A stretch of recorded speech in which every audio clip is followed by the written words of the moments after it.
ये Coca Cola आखिर है क्या यार? ये तो चीनी और पानी है। अब सोचो ये ब्रांड दुनिया भर में सिर्फ चीनी और पानी बेच के आज कितना पैसा कमाता है। जोर जोर से बोल के लोगों को स्कीमें बता दे। अगर सिर्फ 2022 के पहले क्वार्टर की बात करें तो कोका कोला का नेट रेवेन्यू था 10.5 बिलियन यूएस डॉलर्स। बट इस कंपनी की असली सक्सेस का अंदाजा सिर्फ पैसों से लगाना शायद गलत होगा, क्योंकि अगले कुछ फैक्ट्स और भी इंटरेस्टिंग हैं। सन 1886 में जब कोका कोला की शुरुआत हुई तो यह कंपनी अगले एक साल तक डेली लगभग सिर्फ 9 ड्रिंक्स बेचा करती थी। बट आज दुनिया भर में लगभग 100 crore Coca Cola drinks daily consume की जाती है। इनफैक्ट इस कंपनी के द्वारा करी गई एक स्टडी के अकॉर्डिंग इंग्लिश के ओके वर्ड के बाद कोका कोला ही दुनिया का दूसरा सबसे ज्यादा आसानी से पहचाने जाने वाला वर्ड है। अब सवाल यह है कि आखिर एक नॉर्मल सा प्रोडक्ट बेचकर कोका कोला कंपनी ने इतना बड़ा बिजनेस कैसे स्टैब्लिश कर लिया। आज इस वीडियो में हम कोका कोला की जर्नी से कुछ की बिजनेस लेसन्स के बारे में बात करने वाले हैं। Let's start. Boss, Coca Cola के शुरुआत की वजह थी एक इंसान का ड्रग एडिक्शन। ये बात है सन 1865 की, जब यूएस सिविल वॉर अपने लास्ट स्टेज पे था। उस लास्ट बैटल के दौरान स्टेट्स आर्मी के कर्नल जॉन पेम्बरटन की छाती पे तलवार चलने की वजह से एक बहुत गहरा घाव बन गया था। डॉक्टर्स ने जब वो घाव देखा तो उन्हें लगा कि अब किसी भी हाल में जॉन पेम्बरटन का बचना नामुमकिन है। लेकिन मरने से पहले उनका दर्द थोड़ा कम हो जाए, इसलिए डॉक्टर्स ने उन्हें बहुत ही हाई डोज में मॉर्फिन दे दी। बट किस्मत से जॉन पेम्बरटन को कुछ हुआ ही नहीं और वो धीरे धीरे रिकवर होने लगे। और तब डॉक्टर्स भी बिना कुछ सोचे उन्हें मॉर्फिन देते ही जा रहे थे। अब कुछ सालों बाद पूरी तरह ठीक होने के बावजूद भी उन्हें मॉर्फिन की लत लग चुकी थी और इसी लत से छुटकारा पाने के लिए उन्होंने कोका कोला की शुरुआत करी। दरअसल ये बात है 1870s की, जब दवाइयां इतनी साइंटिफिक नहीं हुआ करती थी। कुछ विदेशी शराबों के कॉम्बिनेशन को ही दवाइयों की तरह यूज किया जाता था और तभी पेम्बरटन को मॉर्फिन एडिक्शन से छुटकारा पाने के एक क्योर के बारे में पता लगा। इस क्योर का नाम था कोका वाइन। ये कोकेन और वाइन के कॉम्बिनेशन से बनी हुई एक ड्रिंक थी। फिर पेम्बरटन ने इस ड्रिंक पे थोड़ी रिसर्च की और इस ड्रिंक का अपना ही एक वर्जन बना दिया, जिसका नाम रखा गया Pemberton's French wine coca nerve tonic. But अब चैलेंज ये था कि सन 1886 में अल्कोहल के प्रोडक्शन और सेल पे रोक लगा दी गई और पेम्बरटन को अपने इस नॉन अल्कोहलिक टॉनिक के लिए एक नई रेसिपी चाहिए थी। एंड बॉस, यही वो पॉइंट है जहां से आपको कोका कोला की जर्नी से पहला बिजनेस लेसन सीखने को मिलेगा। दरअसल पेम्बरटन ने अपने इस नॉन अल्कोहलिक टॉनिक का नाम रखा कोका कोला। उन्हें इस रेसिपी को तैयार करने में 1 साल लगा और उन्होंने इस रेसिपी को तब तक नहीं लॉन्च किया जब तक उन्हें इस रेसिपी के टेस्ट पर पूरी तरह विश्वास नहीं हो गया। पेम्बरटन जब भी कोई नई रेसिपी बनाते थे तो सबसे पहले उस रेसिपी के कुछ सैंपल्स अपने एक नेफ्यू लुइस न्यूमैन की मदद से कुछ फार्मेसीज तक पहुंचा देते थे, जहां पर लुइस उस रेसिपी का टेस्ट कस्टमर्स को करवाते थे और फिर कस्टमर्स का फीडबैक लुइस वापस जाकर पेम्बरटन को बताया करते थे। इन शॉर्ट, पेम्बरटन ने सबसे पहले कस्टमर्स के फीडबैक को समझा, अपने प्रोडक्ट को बार बार टेस्ट किया और उसके बाद जाकर अपना फाइनल प्रोडक्ट लॉन्च किया। अब ज्यादातर लोगों को यह पता ही नहीं होगा कि कोका कोला एक फ्रेंचाइजी मॉडल पे ऑपरेट करता है, जिस मॉडल का नाम है द कोका कोला सिस्टम, जहां पे कोका कोला कंपनी का मेन काम होता है अपने प्रोडक्ट को सिरप या कॉन्सेंट्रेट की फॉर्म में डेवलप करके कुछ बॉटलिंग पार्टनर्स तक बेचना और फिर ये बॉटलिंग पार्टनर्स उस प्रोडक्ट को बॉटल में भरकर कस्टमर्स तक पहुंचाते हैं। अब कई सालों तक कोका कोला ने अपने सीक्रेट बिजनेस मॉडल और इस रेसिपी की मदद से खूब पैसा बनाया। बट फिर 1915 में एक ऐसा टाइम आया जब कोका कोला कंपनी को एक बड़े चैलेंज का सामना करना पड़ा। पेम्बरटन की मौत के बाद उनके एक फ्रेंड और बिजनेस पार्टनर कैंडलर 1891 तक कोका कोला कंपनी के सोल प्रोप्राइटर बन चुके थे और उस दौरान कैंडलर का पूरा फोकस था कि वो मार्केटिंग और पार्टनरशिप की मदद से कोका कोला कंपनी को पूरे अमेरिका का सबसे famous non alcoholic beverage brand बना दे। बट कैंडलर के सामने भी एक बहुत बड़ा चैलेंज खड़ा था, क्योंकि कोका कोला की सक्सेस को देखने के बाद बहुत सारे छोटे छोटे ब्रांड्स ने मार्केट में कोका कोला जैसी ही अपनी ड्रिंक्स लॉन्च कर दी थी। इनफैक्ट उन ड्रिंक्स का कलर से लेकर बॉटल सब कुछ सेम लगता था।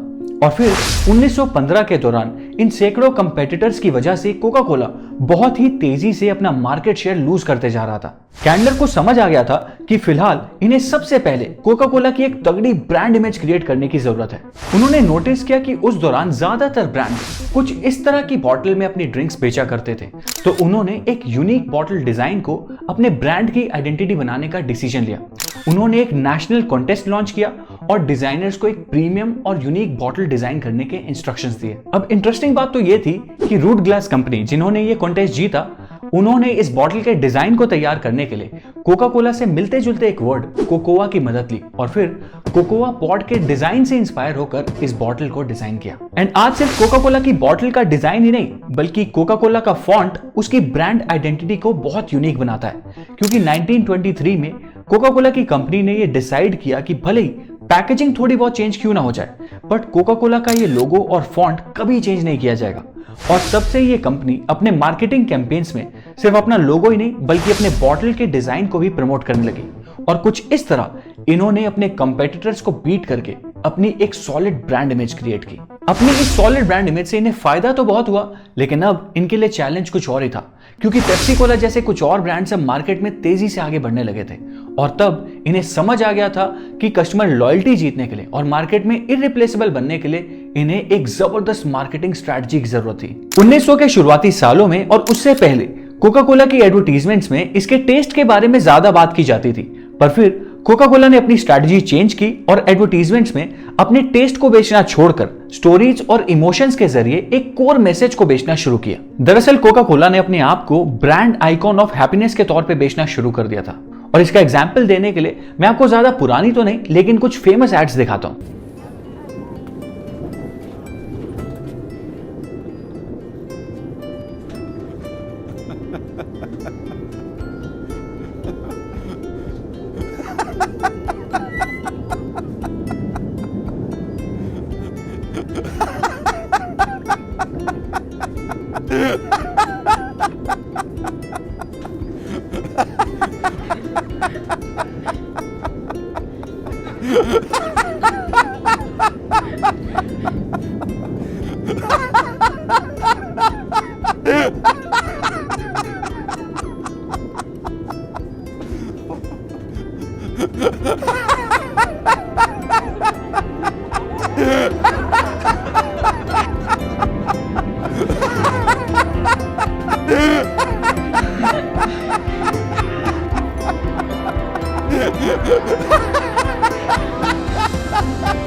अगर आप इन कॉमर्शियल्स को ध्यान से देखोगे तो आपको समझ आ जाएगा कि कोका कोला ने इस पूरी एड के दौरान अपने प्रोडक्ट के बारे में तो बात ही नहीं की, बट सिर्फ एक इमोशन को हाईलाइट किया और एड के एंड में अपने प्रोडक्ट को उस इमोशन के साथ एसोसिएट कर दिया। एंड ये एक क्लासिक एग्जांपल है कि कैसे ग्रेट ब्रांड्स आपको कोई प्रोडक्ट नहीं बल्कि एक इमोशन बेचते हैं। ये कॉमर्शियल्स कोका कोला के लिए इतनी पावरफुल साबित हुई कि 2005 में जब रीड मोन्टाज नाम के एक साइंटिस्ट ने पेप्सी और कोका कोला के बीच में डिफरेंस समझने के लिए एक एक्सपेरिमेंट कंडक्ट किया, तो उसने ऑब्जर्व किया कि वैसे तो लोग कोका कोला और पेप्सी के बीच में कोई डिफरेंस पता नहीं कर पा रहे थे, दोनों ही ड्रिंक्स लोगों को ऑलमोस्ट सेम लग रही थी। लेकिन जब भी कोका कोला की ब्रांड इमेज को लोगों की आंखों के सामने फ्लैश किया गया तो fMRI स्कैनर की मदद से उनकी ब्रेन रीडिंग में एक स्पेसिफिक चेंज ऑब्जर्व किया गया। ये ऑब्जर्व किया गया कि लोग बिना किसी स्पेसिफिक रीजन के ही कोका कोला को ज्यादा प्रेफर करते थे। And this was the impact of these commercials.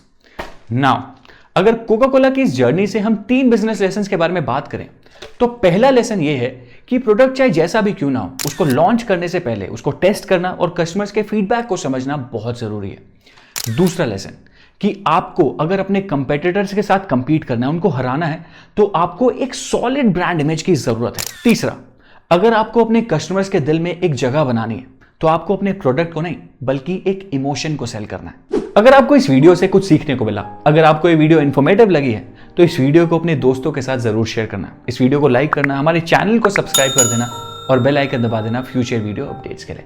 Thank you. मिलते हैं अगली वीडियो में।